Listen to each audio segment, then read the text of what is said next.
नमस्कार। आज हम राजस्थान के कुछ नए और हाँ कुछ पुराने लेकिन बेहद महत्वपूर्ण जिलों से जुड़ी जानकारी की परतें खोल रहे हैं। जी नमस्कार। और ये जानकारी सिर्फ बड़े शहरों तक सीमित नहीं है। सही कहा। हमारा मकसद है इन इलाकों की एक साफ तस्वीर बनाना और ये समझना कि इन जगहों को क्या चीज खास बनाती है। बिल्कुल, एक तरह से गहरी पड़ताल करते हैं इन स्रोतों की। हाँ, शुरुआत करते हैं कुछ हाल ही में बने जिलों से, जैसे कोटपुतली बहरोड़। ये जयपुर और अलवर से मिलकर बना है 7 अगस्त 2023 को। नया जिला तो है लेकिन इसका इतिहास वो काफी पुराना लगता है। अरे बिल्कुल पुराना। यहीं पर तो है बैराट सभ्यता, वो बाणगंगा नदी के किनारे। बैराट, हाँ सुना है। हाँ, ये एक लौह युगीन स्थल है, मतलब आयरन एज साइट। और सबसे बड़ी खोज यहाँ 1837 में हुई थी। कैप्टन बर्ट ने की थी। अच्छा, क्या खोजा था? अशोक का मशहूर भाब्रू शिलालेख, जिस पर त्रिरत्न बुद्ध, धम्म, संघ का जिक्र मिलता है। ये सम्राट अशोक की बौद्ध धर्म में जो आस्था थी ना, उसका एक पुख्ता अभिलेखीय साक्ष्य है। ओह, भाब्रू शिलालेख, यानी ये इलाका मौर्य काल से ही बहुत महत्वपूर्ण रहा है। जी हाँ, और पास में ही एक और सभ्यता है, जोधपुरा सभ्यता, साबी नदी पर। अच्छा, जोधपुरा। यहाँ क्या मिला? यहाँ से हाथी दांत के अवशेष मिले हैं, तो ये भी काफी प्राचीन स्थल है। इतिहास में मौर्य काल, प्राचीन सभ्यताएं और आधुनिक इतिहास में भी कुछ है यहाँ। हाँ बिल्कुल, नीमू चढ़ा किसान आंदोलन 1921 और फिर 1925। नीमू चढ़ा, हाँ, ये नाम भी सुना है। क्या हुआ था? दूसरा चरण 1925 वाला, वो ज्यादा भयानक था। लगान बढ़ा दिया गया था, तो किसान विरोध करने के लिए जमा हुए थे और उन पर गोलियां चला दी गईं। ओह, हाँ, बहुत दुखद घटना थी। गांधी जी ने इसे दोहरी डायर शाही कहा था। जलियांवाला बाग हत्याकांड जैसा ही दर्दनाक माना इसे। इतिहास की इन गहराइयों से निकलकर अगर आज के जमाने में देखें तो नीमराना वो भी काफी चर्चा में रहता है आजकल। सही कहा आपने। नीमराना में राज्य का तीसरा निर्यात संवर्धन औद्योगिक पार्क है। ईपीआईपी कहते हैं इसको, एक्सपोर्ट प्रमोशन इंडस्ट्रियल पार्क। अच्छा, ईपीआईपी मतलब उद्योगों को बाहर सामान भेजने में मदद करने वाला केंद्र। जी, और यहाँ एक किला भी है, पंचमहल किला, 15वीं सदी का, चौहान शासकों ने बनवाया था। काफी भव्य है। और यहाँ की बोली वो कौन सी है? अहिरवाटी। इस इलाके में अहिरवाटी बोली बोली जाती है। ठीक है। और भी कुछ जरूरी बातें हैं इस नए जिले कोटपुतली बहरोड़ की, जैसे प्रधानमंत्री कुसुम योजना का कुछ जिक्र है। हाँ हाँ, भालोजी गांव में इस योजना के तहत पहला सौर ऊर्जा संयंत्र लगा है, सोलर पावर प्लांट। अच्छा, पहला यही लगा है। जी, साथ ही विनय विलास महल है, जो महाराजा बख्तावर सिंह ने बनवाया था। बाणगंगा नदी है, जिसे अर्जुन की गंगा भी कहते हैं। अर्जुन की गंगा? ये क्यों? कहते हैं कि महाभारत काल में अर्जुन ने अपने बाण से यहाँ गंगा प्रकट की थी। खैर, ये पौराणिक कथा है। और विराटनगर है जो मत्स्य जनपद की राजधानी थी। हाँ, जहां पांडवों ने अज्ञातवास बिताया था। बिल्कुल। और भैंसलाना का काला संगमरमर बहुत मशहूर है। और कोटपुतली में राज्य का सबसे बड़ा दुग्ध पैकिंग स्टेशन भी है। वाह, तो मतलब इतिहास, उद्योग, संस्कृति सब कुछ है यहाँ। जी, काफी विविधता है। ठीक है, अब कोटपुतली बहरोड़ से आगे बढ़ते हैं। पास में ही एक और नया जिला है, खैरथल तिजारा। ये भी 7 अगस्त 2023 को अलवर से ही अलग होकर बना है। हाँ, ये भी नया है। यहाँ का भिवाड़ी क्षेत्र वो तो प्रदेश के औद्योगिक नक्शे पर बहुत बड़ा नाम है। अरे, प्रदेश का सबसे बड़ा औद्योगिक नगर है भिवाड़ी। सोचिए, यहीं नोटों की स्याही बनाने का कारखाना है। नोटों की स्याही? हाँ। अच्छा। और दूसरा इनलैंड कंटेनर डिपो भी यहीं है। सेंट गोबिन ग्लास वर्क्स, जो बहुत बड़ी कंपनी है, उसकी फैक्ट्री भी यहीं है। मतलब पूरा इंडस्ट्रियल हब है। और सिर्फ भिवाड़ी ही नहीं, पास में टपुकड़ा है, वहां राज्य का पहला एकीकृत औद्योगिक पार्क है, इंटीग्रेटेड इंडस्ट्रियल पार्क। खुशखेड़ा में पुष्प पार्क है, फूलों का पार्क। और चौंपकी में हौजरी पार्क है। यानी ये पूरा इलाका उद्योगों से गुलजार है। उद्योगों के अलावा तिजारा शहर की अपनी क्या पहचान है? तिजारा में अलाउद्दीन आलम शाह का मकबरा है। कहते हैं कि राज्य का सबसे बड़े गुंबद वाला मकबरा यही है। सबसे बड़े गुंबद वाला? हाँ। अच्छा जी। और भगवान चंद्र प्रभु जी का प्रसिद्ध जैन मंदिर भी यहीं तिजारा में है। बहुत मान्यता है इसकी। जैन मंदिर भी है। और खेलकूद के लिहाज से हाँ, जरूरी गांव है यहाँ। वो राज्य का पहला खेल गांव है। पहला खेल गांव, ये बढ़िया है। और एक किले का जिक्र आता है, कांकणबाड़ी किला। हाँ। यहाँ औरंगजेब ने अपने भाई दारा शिकोह को कैद रखा था। ओ, दारा शिकोह को यहाँ कैद रखा था, इतिहास का एक और पन्ना। जी, और लोक कला में देखें तो अली बख्श ख्याल गायकी का नाम भी इसी इलाके से जुड़ा है। अली बख्श ख्याल। और कोट कासिम में ग्रीनफील्ड हवाई अड्डा भी प्रस्तावित है ना? हाँ, वो प्रस्तावित है, अभी बना नहीं है। ठीक है, तो ये था खैरथल तिजारा। अब चलते हैं नागौर से बने नए जिले डीडवाना कुचामन की तरफ। ये इलाका तो मुझे लगता है वीर तेजाजी से बहुत गहरे से जुड़ा हुआ है। हाँ बिल्कुल, वीर तेजाजी महाराज, उनका जन्मस्थान है खरनाल। खरनाल शायद अब इसी जिले की सीमा में आता है या नागौर में, ये थोड़ा देखना पड़ेगा सीमांकन के बाद। अच्छा। लेकिन पर्वतसर, जहां भाद्रपद शुक्ला दशमी को तेजाजी का बहुत विशाल मेला लगता है, वो तो पक्के तौर पर अब डीडवाना कुचामन जिले में ही है। हाँ, पर्वतसर का तेजाजी मेला तो बहुत प्रसिद्ध है। कहते हैं लाछा गुजरी की गायें बचाते हुए उन्होंने अपने प्राण दिए थे। जी हाँ, वही कथा है, लोक देवता के रूप में पूजे जाते हैं। यहाँ के इतिहास का एक काला पन्ना भी है, डाबड़ा हत्याकांड, 13 मार्च 1947 की घटना। हाँ, डाबड़ा कांड, ये आज़ादी के ठीक पहले की बात है। सामंती जुल्म की एक कहानी। हुआ यह था कि मारवाड़ लोक परिषद के कुछ कार्यकर्ता किसानों की समस्याएं सुनने और उनके हक की बात करने डाबड़ा गांव आए थे। अच्छा। तो वहां के जागीरदारों और उनके लोगों ने उन पर हमला कर दिया। कई लोग इसमें शहीद हुए थे। मथुरादास माथुर जैसे नेता भी घायल हुए थे। ये उस दौर के संघर्ष की, उस जुल्म की एक कड़वी सच्चाई दिखाता है। बहुत दुखद। अच्छा, यहाँ के किले भी मशहूर हैं, जैसे कुचामन दुर्ग। इसे जागीरी किलों का सिरमौर कहते हैं। इसका मतलब क्या हुआ? इसका मतलब है कि जो जागीरदारों या ठिकानेदारों के किले होते थे, उनमें ये सबसे बेहतरीन, सबसे महत्वपूर्ण, सबसे शानदार माना जाता था। एक तरह से रियासतों के जो शाही किले होते थे, उनकी टक्कर का। ओह, तो मतलब बहुत भव्य किला है ये। जी, और यहीं की एक लोकनाट्य शैली भी बहुत प्रसिद्ध है, कुचामनी ख्याल। इसके प्रवर्तक थे लच्छी राम जी। कुचामनी ख्याल, हाँ, ये नाम सुना है। और राजस्थान की दूसरी मीरा कही जाने वाली रानाबाई, उनका जन्म भी यहीं पर्वतसर में हुआ था? बिल्कुल, रानाबाई का जन्म हरनावा गांव पर्वतसर में हुआ था। और केवाय माता का मंदिर है किनसरिया में, वो भी इसी जिले में है। और 1807 का गिंगोली युद्ध, जो जयपुर और जोधपुर रियासतों के बीच हुआ था कृष्णा कुमारी विवाद को लेकर, उसका मैदान भी यहीं पास में है। गिंगोली का युद्ध, अच्छा, वो भी यहीं। और झीलें, डीडवाना झील तो खारे पानी की है। हाँ, डीडवाना झील खारे पानी की है। इसका नमक खाने लायक नहीं होता, उसमें सोडियम सल्फेट ज्यादा होता है, तो उससे कागज उद्योग वगैरह में काम आने वाला सोडियम सल्फेट बनाया जाता है। अच्छा, खाने लायक नहीं पर औद्योगिक उपयोग है। जी, और एक और झील है नावा झील। यहाँ राज्य की सबसे बड़ी नमक मंडी है। यहाँ नमक का बहुत बड़ा व्यापार होता है। नावा, सबसे बड़ी नमक मंडी। और मकराना, मकराना का सफेद संगमरमर तो खैर विश्व प्रसिद्ध है। बिल्कुल, जिससे ताजमहल बना है। मकराना मार्बल की तो बात ही अलग है, वो भी अब इसी जिले में आता है। और पर्वतसर का जो तेजाजी पशु मेला है, वो सिर्फ धार्मिक दृष्टि से ही नहीं बल्कि आय की दृष्टि से भी राज्य का सबसे बड़ा पशु मेला है। हाँ, ऐसा माना जाता है कि रेवेन्यू जनरेशन के हिसाब से ये राज्य का सबसे बड़ा पशु मेला है।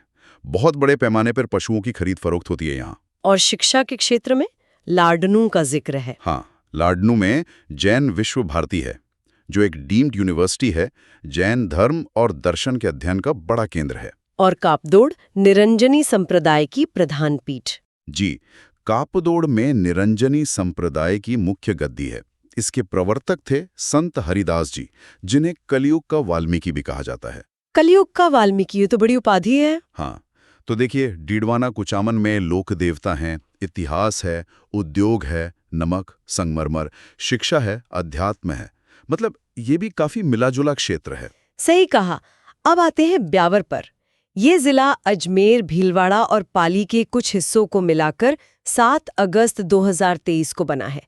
कहते हैं इसका नाम बी अवेयर से पड़ा। ये कहानी क्या है? हाँ, ये कहानी काफी मशहूर है। कहते हैं कि 1836 में कर्नल जॉर्ज डिक्सन ने मेरवाड़ा बटालियन के मुख्यालय के तौर पर इस शहर को बसाया था।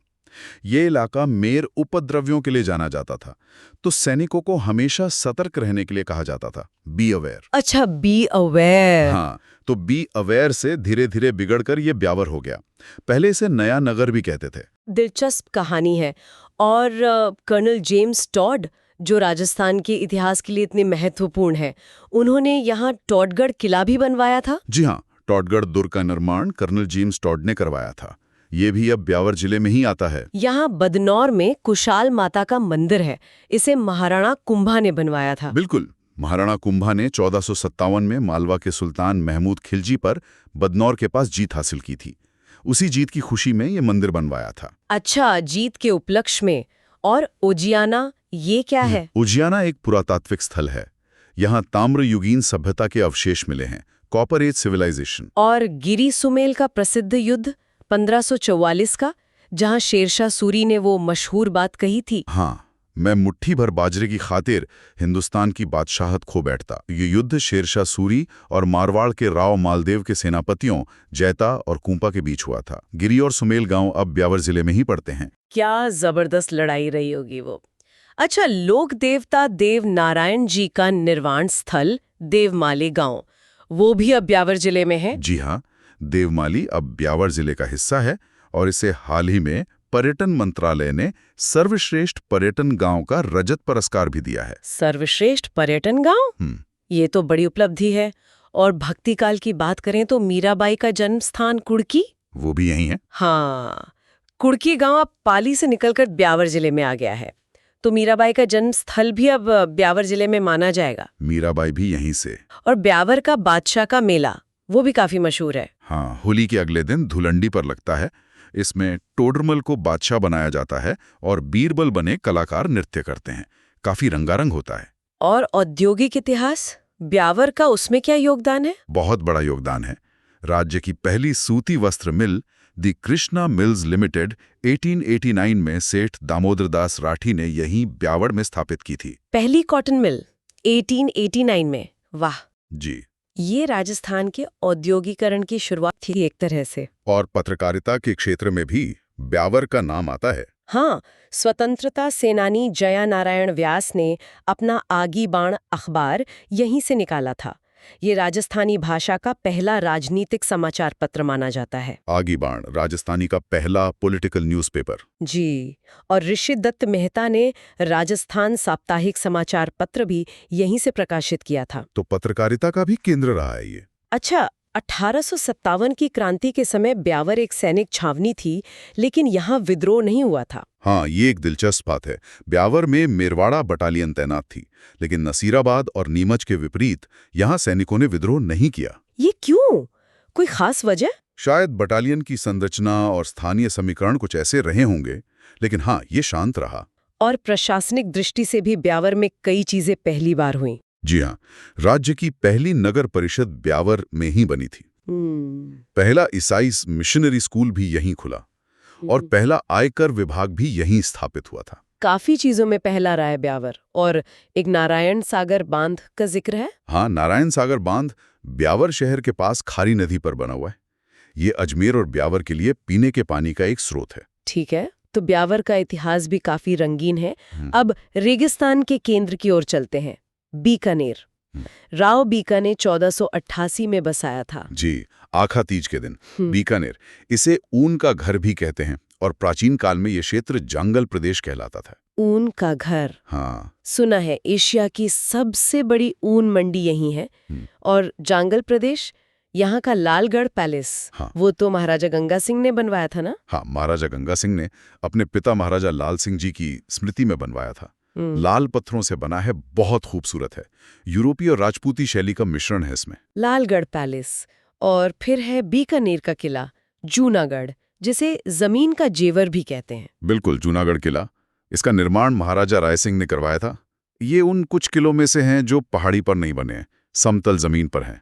इसीलिए शायद जमीन का जेवर कहते हैं। अच्छा, पहाड़ी पर नहीं है, ये खास बात है। हाँ, बाहर से बहुत मजबूत दिखता है, लेकिन अंदर से बहुत कलात्मक है।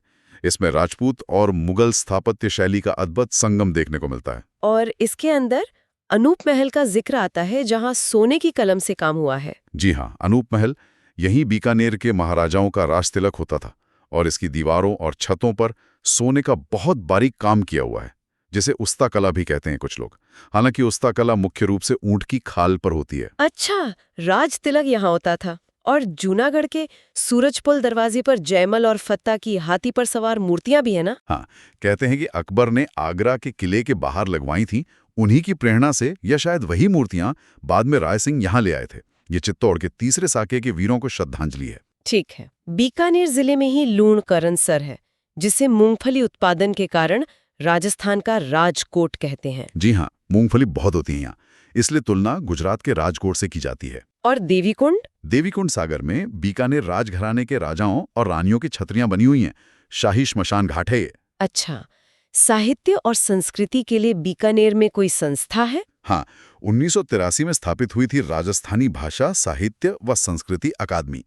ये अकादमी जागती ज्योत नाम की एक पत्रिका निकालती है, जो राजस्थानी साहित्य के लिए बहुत महत्वपूर्ण है। जागती ज्योत। और ऊंटों के लिए? ऊंट तो बीकानेर की पहचान है। बिल्कुल, इसीलिए जोहड़बीड़ में राष्ट्रीय उष्ण अनुसंधान केंद्र national research centre on camel स्थापित किया गया है। ये ऊंटों पर रिसर्च का देश का सबसे बड़ा सेंटर है। जोहड़बीड़, यहाँ ऊंटों का मेला भी लगता है शायद? जी, लगता है। और कोलायत, ये कपिल मुनि की तपोस्थली है? हाँ, कोलायत जी सांख्य दर्शन के प्रणेता कपिल मुनि की तपोस्थली मानी जाती है। यहाँ कार्तिक पूर्णिमा को बहुत बड़ा मेला लगता है और झील में दीपदान किया जाता है। कार्तिक पूर्णिमा का मेला। और खनिज? बीकानेर में खनिज भी मिलते हैं? हाँ, पलाना क्षेत्र लिग्नाइट कोयले के लिए जाना जाता है और जामसर जिप्सम के लिए बहुत प्रसिद्ध है। एशिया के बड़े जिप्सम भंडारों में से एक है जामसर। पलाना में कोयला, जामसर में जिप्सम। और देशनोक का करणी माता मंदिर, जिन्हें चूहों वाली देवी कहते हैं। हाँ, ये तो विश्व प्रसिद्ध मंदिर है।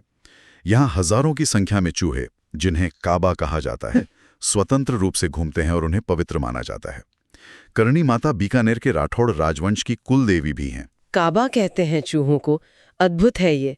और बीकानेर की कलाएं, उस्ता कला और मथेरन कला। जी, उस्ता कला में ऊंट की खाल पर सोने की बारीक नक्काशी की जाती है, बहुत सुंदर काम होता है। और मथेरन कला में पौराणिक कथाओं और देवी देवताओं के चित्र बनाए जाते हैं, खासकर जैन समुदाय में ये प्रचलित है। उस्ता कला और मथेरन कला। और धार्मिक पीठ भी है यहाँ, रामस्नेही और जसनाथी संप्रदाय की। हाँ, रामस्नेही संप्रदाय की 4 प्रमुख पीठों में से एक सिंहांथल पीठ बीकानेर में है और जसनाथी संप्रदाय की मुख्य पीठ कतरियासर में है, जहां उनके अनुयायी धधकते अंगारों पर अग्नि नृत्य करते हैं। अग्नि नृत्य, हाँ, वो तो बहुत मशहूर है। जी, और जैसा आपने पहले कहा, एशिया की सबसे बड़ी ऊन मंडी बीकानेर में है और राजस्थान राज्य अभिलेखागार स्टेट आर्काइव्स का मुख्यालय भी बीकानेर में ही है, जहां बहुत महत्वपूर्ण ऐतिहासिक दस्तावेज सुरक्षित हैं। राज्य अभिलेखागार भी यही है। और वन्य जीव, गजनेर अभयारण्य का जिक्र है। हाँ, गजनेर वाइल्ड लाइफ सेंचुरी, ये बड़बड़ पक्षी के लिए जाना जाता है, जिसे इंपीरियल सैंड ग्राउज या रेतीला तीतर भी कहते हैं। बड़ पक्षी, रेतीला तीतर, तो बीकानेर तो वाकई संस्कृति, इतिहास, उद्योग, अध्यात्म और आधुनिक रिसर्च का एक अनूठा संगम है। इसमें कोई शक नहीं, बहुत समृद्ध जिला है। अब बीकानेर से आगे बढ़कर रुख करते हैं फलोदी का। ये जोधपुर से अलग होकर 7 अगस्त 2023 को बना है और ये राजस्थान का सबसे शुष्क स्थल माना जाता है। हाँ, फलोदी अपनी गर्मी और सूखे के लिए जाना जाता है। अक्सर सबसे ज्यादा तापमान यहीं दर्ज होता है। यहाँ का खीचन गांव काफी चर्चा में रहता है। क्यों खास है ये? कुरंजा पक्षियों के लिए। ये डेमोसिल क्रेन होते हैं, जो प्रवासी पक्षी हैं। सर्दियों में हजारों की संख्या में साइबेरिया और मंगोलिया से उड़कर यहाँ खीचन गांव आते हैं। हजारों की संख्या में? हाँ, और गांव वाले भी उनका बहुत ख्याल रखते हैं, उन्हें दाना डालते हैं। इसलिए खीचन में देश का पहला कुरंजा संरक्षित क्षेत्र भी बनाया गया है, कंजर्वेशन रिजर्व फॉर कुरंजास। पहला कुरंजा संरक्षित क्षेत्र, ये तो पर्यावरण की दृष्टि से बहुत महत्वपूर्ण है। अच्छा, लोक देवताओं में हड़बूजी का संबंध बेंगटी गांव से है। जी हाँ, लोक देवता हड़बूजी सांखला, उनका मुख्य पूजा स्थल बेंगटी गांव में है और यहाँ उनकी मूर्ति की नहीं बल्कि उनकी गाड़ी की पूजा होती है। कहते हैं वो इसी गाड़ी से पंगु गायों के लिए चारा लाते थे। गाड़ी की पूजा, ये भी अनोखी बात है। और परमवीर चक्र विजेता मेजर शैतान सिंह, उनका जन्म भी इसी क्षेत्र में हुआ था। हाँ, परमवीर मेजर शैतान सिंह भाटी, जिन्होंने 1962 के चीन युद्ध में रेजांगला पोस्ट पर अद्भुत वीरता दिखाई थी और शहादत प्राप्त की थी। उनका जन्म फलौदी जिले के लोहावट कस्बे के पास बाणासर गांव में हुआ था। लोहावट, देश के वीर सपूत। अच्छा, ऊर्जा के क्षेत्र में फलौदी का क्या योगदान है? अब तो बहुत बड़ा योगदान हो गया है।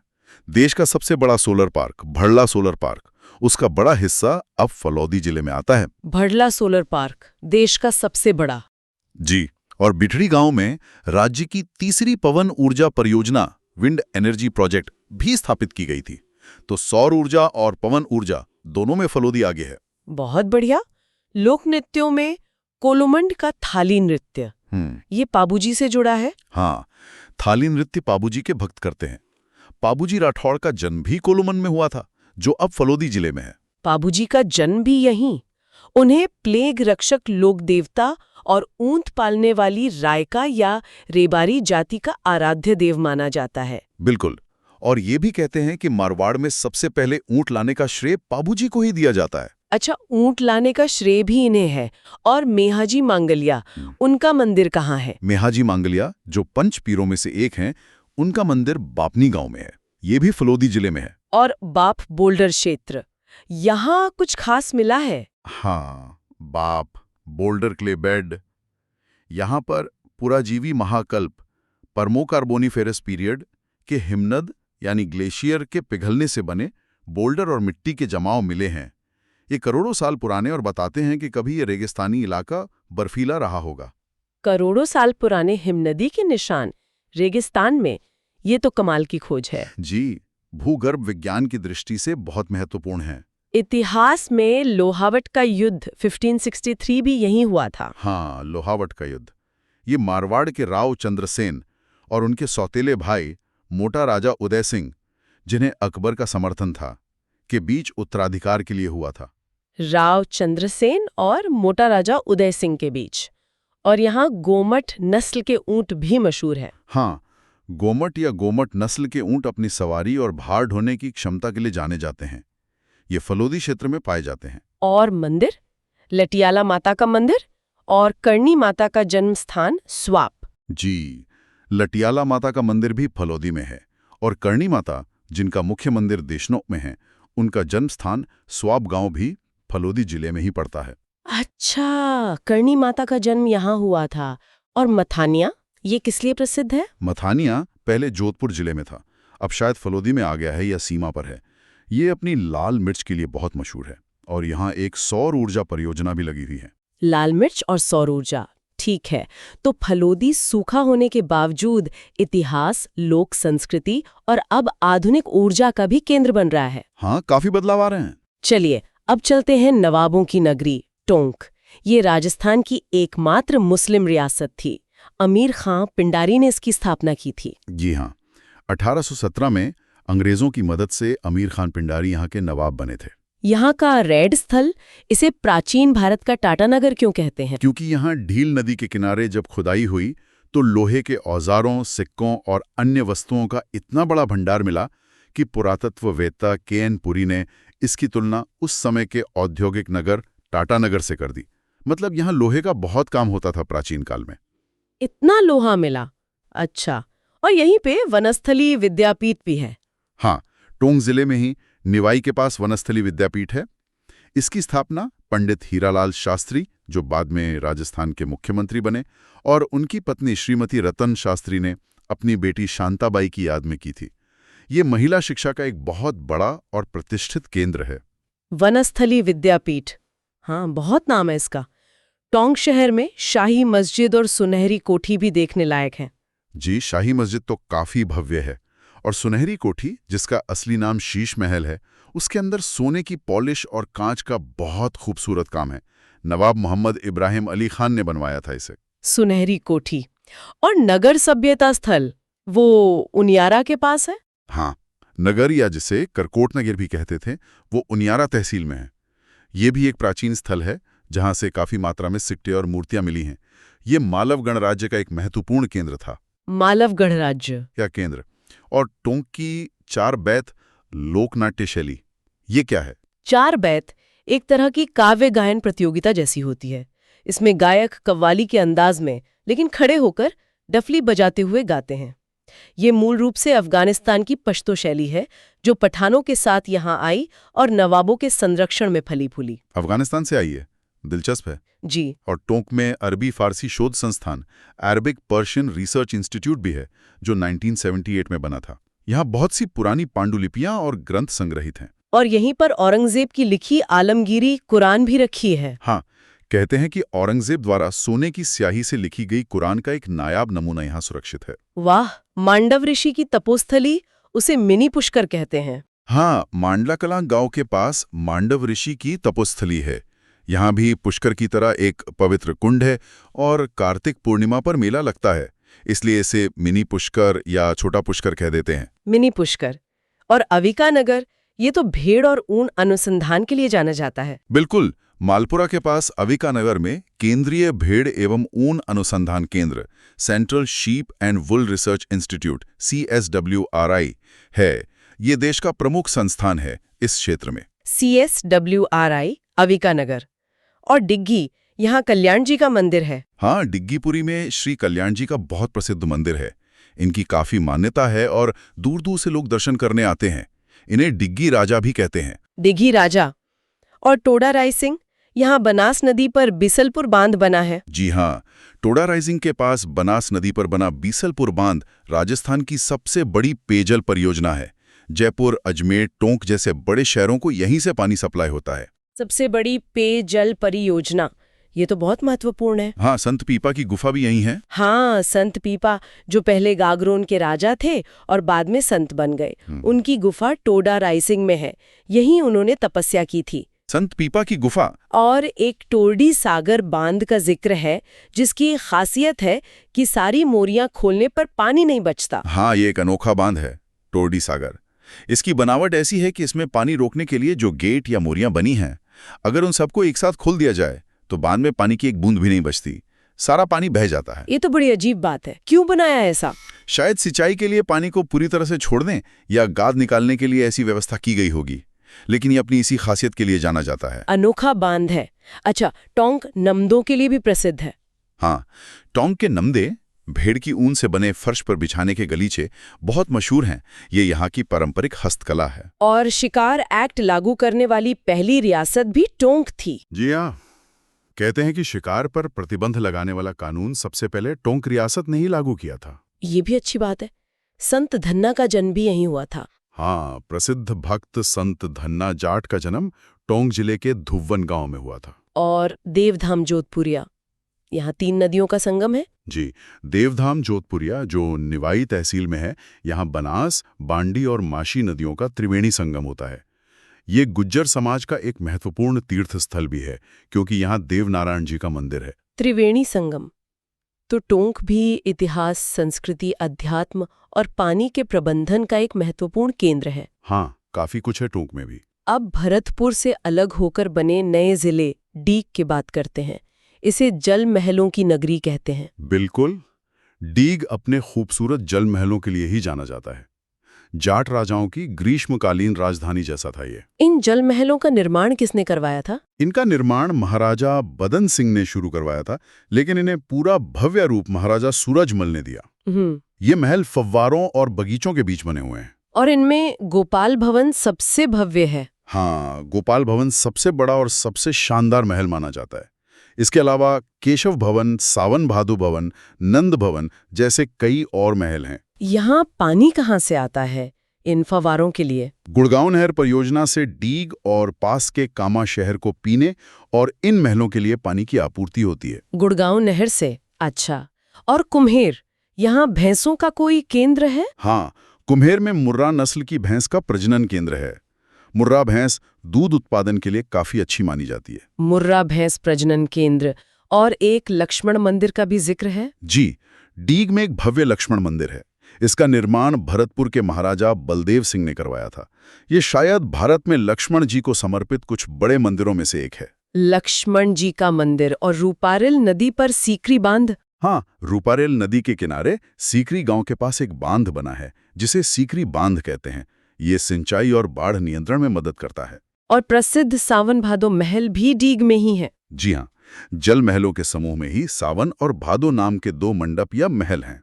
सावन भादो नाम से राजस्थान में कई और चीजें भी है ना, जैसे सावन भादो नहर कोटा में है, सावन भादो कढ़ाइयाँ देशनोक के करनी माता मंदिर में है, सावन भादो झरना जोधपुर में है, और सावन भादो झील सिरोही में अचलगढ़ के पास है। दिलचस्प है ये। हाँ, ये नाम काफी जगहों पर मिलता है। शायद बरसात के मौसम की खुशी या उस समय की हरियाली से जुड़ा होगा। हो सकता है। अच्छा, 1985 का डीग गोलीकांड भी एक महत्वपूर्ण घटना रही है। हाँ, 1985 में डीग में कुछ राजनीतिक हिंसा हुई थी, जिसमें गोलीबारी में तत्कालीन विधायक राजा मान सिंह की मृत्यु हो गई थी। ये घटना काफी चर्चित रही थी। ठीक है, तो डीग मतलब जलमहल और जाट इतिहास। अब आते हैं जालौर और सांचौर पर। पहले जालौर की बात करते हैं। इसका प्राचीन नाम जाबालीपुर था, महर्षि जाबाली के नाम पर। जी हाँ, कहते हैं महर्षि जाबाली की तपोभूमि होने के कारण इसका नाम जाबालीपुर पड़ा, जी। जो बाद में जालौर हो गया। हम्म। जाल एक पेड़ का नाम भी होता है जो यहाँ काफी पाया जाता है। अच्छा। यहाँ 1311 में अलाउद्दीन खिलजी का हमला बहुत महत्वपूर्ण माना जाता है। हाँ, वो जालौर के शाके के रूप में याद किया जाता है। यहाँ के सोनगरा चौहान शासक थे, कान्हड़दे। अलाउद्दीन खिलजी ने कई महीनों तक घेरा डाले रखा। और फिर दहिया सरदार बीका के विश्वासघात के बाद हाँ, दहिया राजपूत बीका ने लालच में आकर किले का गुप्त रास्ता बता दिया। उसके बाद भीषण युद्ध हुआ, जिसमें कान्हड़दे और उनके पुत्र वीरमदे वीरगति को प्राप्त हुए और रानियों ने जौहर किया। खिलजी ने जालौर जीतने के बाद इसका नाम बदलकर जलालाबाद रख दिया था। जलालाबाद। इतिहास का एक और दुखद अध्याय। जी। जालौर दुर्ग को सुवर्णगिरी भी कहते हैं। सुवर्णगिरी नहीं, सुवर्णगिरी। हाँ, सुवर्णगिरी या सोनगिरी, क्योंकि ये सोनगरा चौहानों की राजधानी थी। स्वर्णगिरी जैसलमेर के किले को कहते हैं। ये किला काफी मजबूत माना जाता था। कहते हैं इसका दरवाजा कोई नहीं खोल पाया था। अच्छा। और जालोर को ग्रेनाइट सिटी भी कहते हैं। जी हाँ, यहाँ ग्रेनाइट का उत्पादन और प्रोसेसिंग का बहुत काम होता है, इसलिए इसे ग्रेनाइट सिटी के नाम से जाना जाता है। भीनमाल, ये भी जालोर जिले का एक महत्वपूर्ण प्राचीन स्थल रहा है। हाँ, भीनमाल का प्राचीन नाम श्रीमाल था। ये गुप्तकाल और उसके बाद एक बड़ा व्यापारिक और सांस्कृतिक केंद्र था। यहीं पर प्रसिद्ध चीनी यात्री ह्वेनसांग आया था, लगभग 641 ईस्वी में। ह्वेनसांग यहाँ आया था हाँ। और महाकवि माघ का जन्म भी यहीं हुआ था। जी। संस्कृत के महान कवि माघ, जिन्होंने शिशुपाल वध महाकाव्य लिखा, उनका जन्म भीनमाल में ही हुआ था। और कहते हैं प्रसिद्ध गणितज्ञ और खगोल शास्त्री ब्रह्मगुप्त का संबंध भी इसी क्षेत्र से रहा है। वाह, ह्वेनसांग, माघ, ब्रह्मगुप्त। भीनमाल तो ज्ञान का केंद्र रहा है। और सुंधा माता मंदिर, यहाँ राज्य का पहला रोपवे लगा था। हाँ, जसवंतपुरा की पहाड़ियों में सुंदा माता का मंदिर है। हाँ। यहाँ भालुओं का अभ्यारण्य भी है। और 2006 में यहाँ राजस्थान का पहला रोपवे शुरू किया गया था मंदिर तक पहुंचने के लिए। पहला रोपवे। हाँ। और सिले मंदिर? सिरे मंदिर जालौर शहर के पास एक पहाड़ी पर है। हाँ। ये नाथ संप्रदाय के योगी जालंधर नाथ की तपस्थली मानी जाती है। जालंधर नाथ की तपस्थली। और जालौर का ढोल नृत्य, वो थाकना शैली में किया जाता है। हाँ, ढोल नृत्य जालौर का प्रसिद्ध लोक नृत्य है।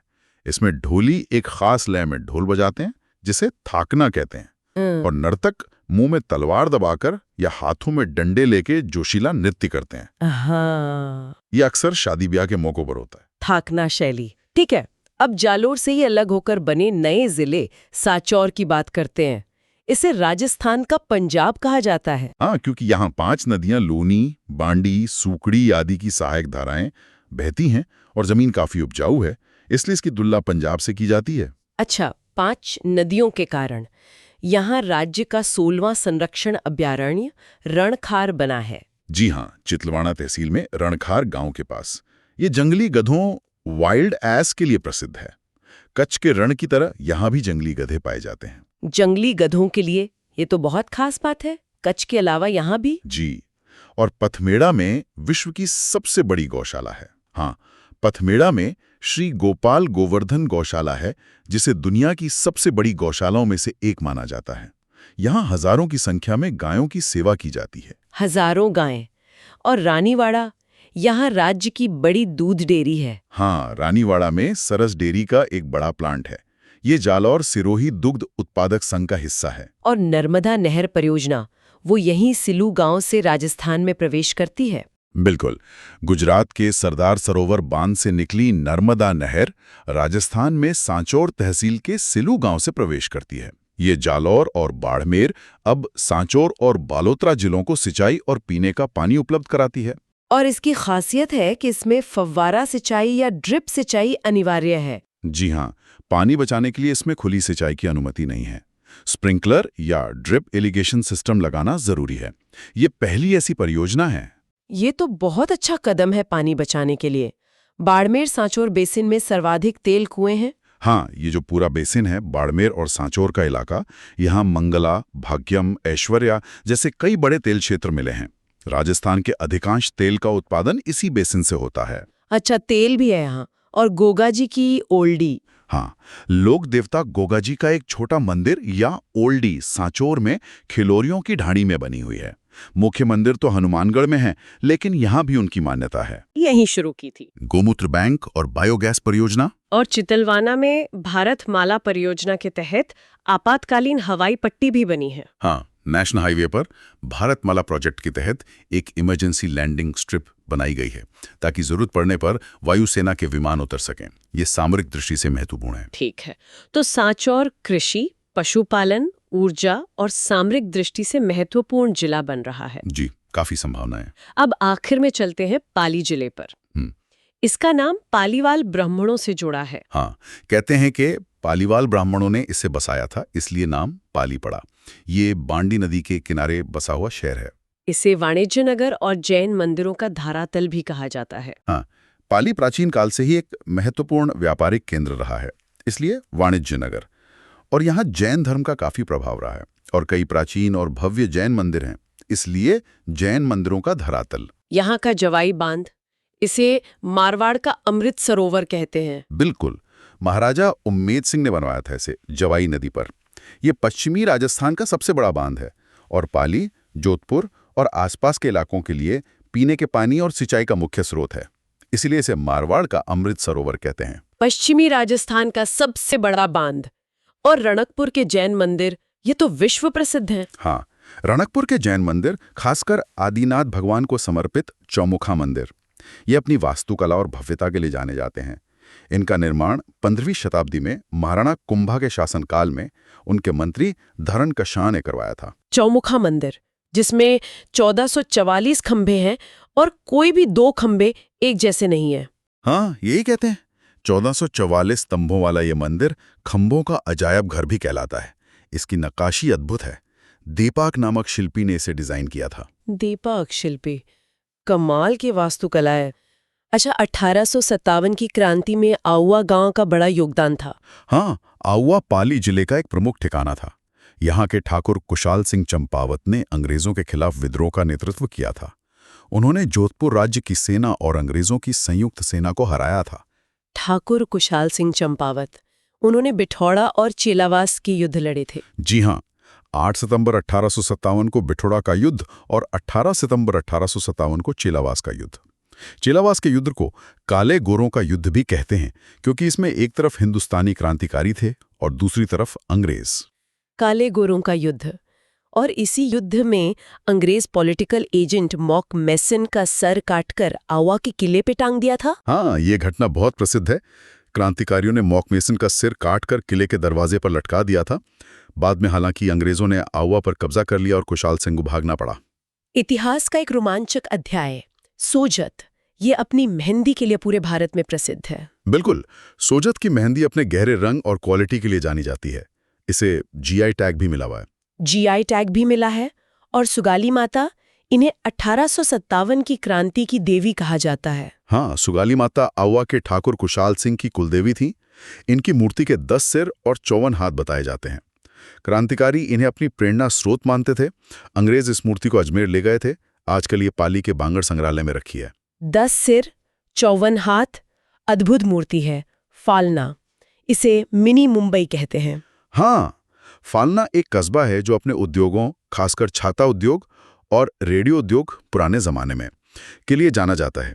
व्यापारिक गतिविधियों के कारण इसे मजाक में मिनी मुंबई कह देते हैं। अच्छा, और यहाँ राज्य का पहला स्वर्ण जैन मंदिर भी है। जी हाँ, फालना में गोल्डन टेम्पल नाम से एक जैन मंदिर है जो अपनी बनावट के लिए जाना जाता है। और राज्य की सबसे बड़ी सूती वस्त्र मिल, उम्मेद मिल, वो पाली में है। हाँ, महाराजा उम्मेद सिंह मिल्स पाली शहर में स्थित है और ये राजस्थान की सबसे बड़ी और पुरानी कपड़ा मिलों में से एक है। उम्मेद मिल। नाडोल, ये चौहानों की प्राचीन राजधानी थी। जी हाँ, नाडोल शाकंभरी के चौहानों की ही एक शाखा की प्राचीन राजधानी रही है। यहाँ आशापुरा माता का मंदिर भी है। और तेरह ताली नृत्य, उसका उत्पत्ति स्थल पादरला गांव यही है। हाँ, 13 ताली नृत्य जो कामड़ जाति की महिलाएं रामदेव जी के मेले में करती हैं, उसका उद्गम स्थल पादरला गांव पाली जिले में ही माना जाता है। मांगीबाई इसकी प्रसिद्ध नृत्यांगना थी। पादरला गांव। और परशुराम महादेव मंदिर, उसे राजस्थान का अमरनाथ कहते हैं। हाँ, सादड़ी के पास अरावली की पहाड़ियों में गुफा के अंदर भगवान परशुराम का मंदिर है। यहाँ प्राकृतिक शिवलिंग है। दुर्गम रास्ता होने और गुफा में स्थित होने के कारण शायद इसकी तुलना अमरनाथ से की जाती है। राजस्थान का अमरनाथ। तो पाली भी इतिहास, उद्योग, कला और धर्म का गढ़ है। जी हाँ, हर जिले की अपनी एक अलग पहचान, अपना एक अलग स्वाद है। कह सकते हैं तेज लेकिन काफी गहरी झलक। इतिहास, संस्कृति, उद्योग, लोक देवता, प्रकृति, सब कुछ एक साथ सिमटा हुआ। ये देखना वाकई कमाल का है कि कैसे इन इलाकों में कुछ तो बहुत छोटे हैं, उनमें इतनी विविधता और इतनी सारी कहानियां भरी पड़ी हैं। हाँ, ये बिल्कुल सही कहा आपने। लगता है जैसे हर गांव, हर कस्बे का अपना एक अलग इतिहास है, अपनी एक अलग कहानी है। तो इन सब जानकारियों का निचोड़ क्या निकलता है? इसका क्या मतलब है ये सब जानना? देखिए, निचोड़ ये है कि राजस्थान की असली पहचान या किसी भी जगह की असली पहचान सिर्फ उसके बड़े और मशहूर शहरों में ही नहीं होती। वो तो इन छोटे छोटे जिलों, कस्बों, गांवों की रगों में बहती है। हर जिले की अपनी अनूठी कहानी है, अपना खास योगदान है, चाहे वो इतिहास में हो या संस्कृति में या आज की अर्थव्यवस्था में। और इन स्थानीय कहानियों को, इन छोटी छोटी कड़ियों को समझने से ही हमें भारत की या राजस्थान की जो पूरी तस्वीर है वो ज्यादा रंगीन, ज्यादा गहरी और ज्यादा सच्ची दिखती है। सही बात है। जैसे एक मोज़ेक पेंटिंग होती है, छोटे छोटे टुकड़ों से मिलकर बनती है। बिल्कुल। और इस तरह की जो केंद्रित जानकारी होती है, जैसे आज हमने इन जिलों पर बात की, वो हमें सूचना के इस अंबार में, जहां हर तरफ से जानकारी आ रही है, उसमें रास्ता दिखाने में मदद करती है। ये उन पहलुओं से जोड़ती है जो अक्सर हमारी नज़रों से ओझल रह जाते हैं, जो शायद बड़ी हेडलाइंस में नहीं आते। बिल्कुल, ये हमें जमीन से जोड़ती है। और अंत में सोचने के लिए एक सवाल। हमने देखा कि इनमें से कई जिले हाल ही में बने हैं। 7 अगस्त 2023 को कुछ के क्षेत्र में काफी बदलाव भी हुआ है। हाँ, ये प्रशासनिक पुनर्गठन हुआ है। तो ये जो प्रशासनिक फेरबदल हो रहे हैं, ये भविष्य में इन इलाकों की जो अपनी खास पहचान है, उनका जो अनूठा इतिहास और संस्कृति है, जिसे हमने आज थोड़ा बहुत टटोला, उसको सहेजने और बढ़ावा देने में कैसे मददगार साबित हो सकते हैं, या कहीं कोई बाधा तो नहीं बनेंगे? ये बहुत महत्वपूर्ण सवाल है। क्या ये नई सीमाएं इन स्थानीय पहचानों को और मजबूत करेंगी? क्योंकि अब शायद उन पर ज्यादा ध्यान जाएगा, उनका अपना एक प्रशासनिक ढांचा होगा। या फिर ऐसा भी हो सकता है कि वो किसी बड़े प्रशासनिक या राजनीतिक एजेंडे में कहीं गुम हो जाएं, उनकी अपनी आवाज दब जाए। हाँ, ये दोनों संभावनाएं हैं। ये इस पर निर्भर करेगा कि इन नई जिलों का विकास कैसे होता है, स्थानीय नेतृत्व कैसे उभरता है और कैसे इन सांस्कृतिक विरासतों को महत्व दिया जाता है। ये वाकई आगे देखने और सोचने वाली बात है। बिल्कुल। तो इसी विचार के साथ आज की ये गहरी पड़ताल यहीं समाप्त करते हैं। जी।